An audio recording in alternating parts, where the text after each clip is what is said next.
ताशी सरासरी 45 किलोमीटर वेगाने जाणारी एक ट्रेन निर्धारित ठिकाणी निर्धारित वेळेत पोहोचते.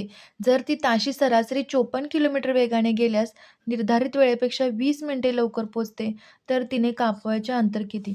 प्रथम काय करूया, हे किलोमीटरमध्ये दिलेला आहे वेग. आपल्याला काय करायचं आहे, त्यामुळं टाईम जे दिलेला आहे तो तासामध्ये करून घेऊया. तो मिनिटामध्ये दिलेला आहे, त्यामुळे डिवाइड 60 करून घेऊया.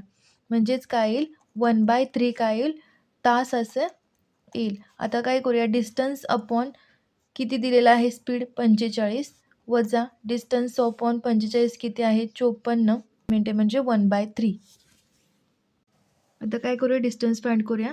9D into 45 into 54 is equal to 1/4. तिरकस गुणाकार केला यांचा. 9D is equal to 1/3 into 45 into 54 divided by 9.